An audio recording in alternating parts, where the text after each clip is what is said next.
4 de outubro, dia de Francisco de Assis, ou São Francisco de Assis. Um dos cristãos mais conhecidos de todos os tempos. Em 2000 anos de história do cristianismo, não há dúvida nenhuma, um dos cristãos mais influentes na arte, qualquer espécie de arte, seja visual, ou literária, ou cinematográfica, enfim. Poucas pessoas foram ou conseguiram tanta influência positiva, claro, como Francisco de Assis. Eu li uma biografia dele escrita pelo Jacques Le Goff. Eu vou soletrar o nome dele aqui, porque a legendagem, o sistema de legendagem do aplicativo que eu uso, nem sempre consegue captar exatamente as palavras que a gente fala, né? O historiador medievalista francês Jacques, J-A-C-Q-U-E-S, escreve Jacques, mas eles pronunciam Jacques Le Goff, L-E espaço Goff, G-O-F-F.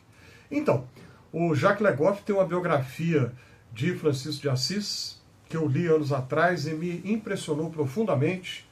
Tem uma outra biografia dele, de um historiador chamado Donald Spoto, S-P-O-T-O. Essa eu não li ainda não, mas eu ainda quero ler. Está na minha lista de leitura, e uma lista que não acaba nunca, muito pelo contrário, ela fica cada vez maior. Mas, voltando então ao nosso tema principal de hoje, Francisco de Assis. Italiano, Assis é a cidade dele, na região da Umbria, na Itália. E muito curioso, o nome dele, Francesco, em italiano, ele é filho de pai italiano e a mãe dele era francesa.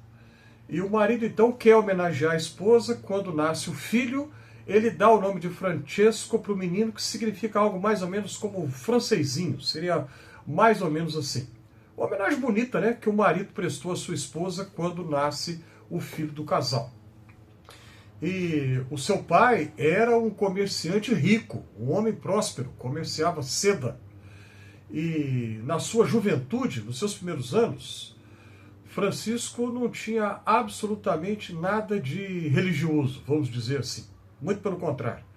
Depois ele passa por uma experiência de conversão e se tornou a pessoa que viria a ser, e que se tornou ainda em vida famoso.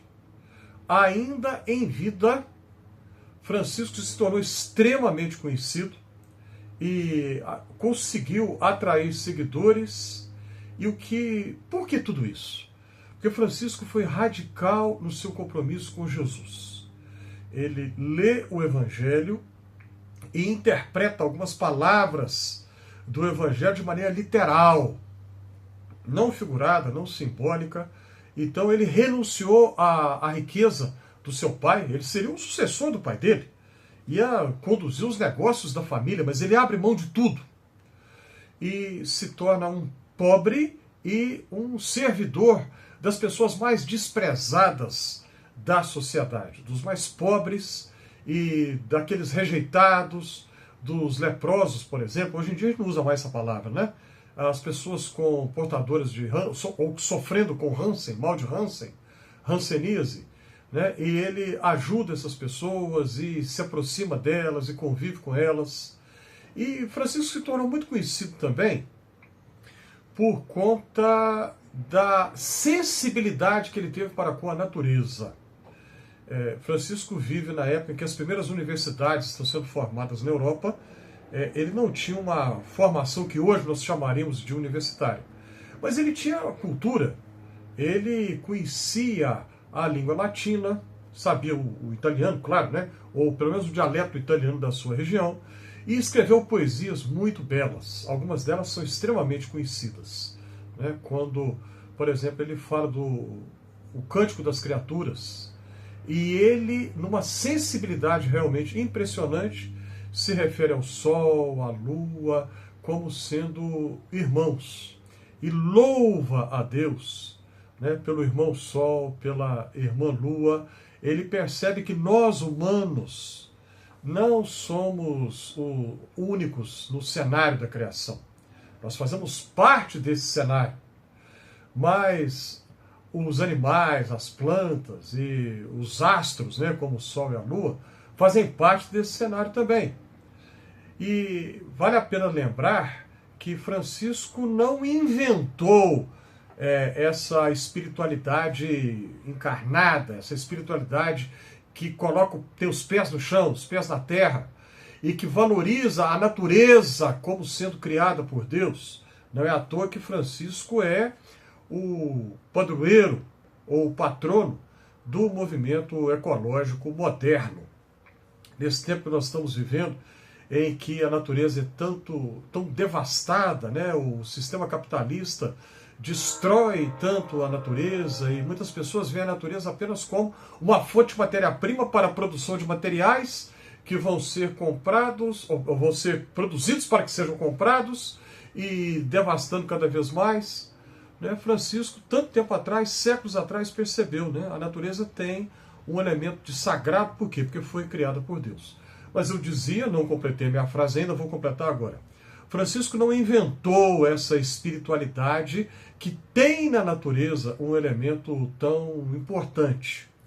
Ele conviveu, passou por um tempo em um mosteiro lá na Itália, né, o seu país, que tinha sido organizado antes do seu tempo ainda por monges celtas, monges que saíram das Ilhas Britânicas, né, a Irlanda, a Escócia, e que foram responsáveis pela evangelização de boa parte do território do oeste da Europa ocidental.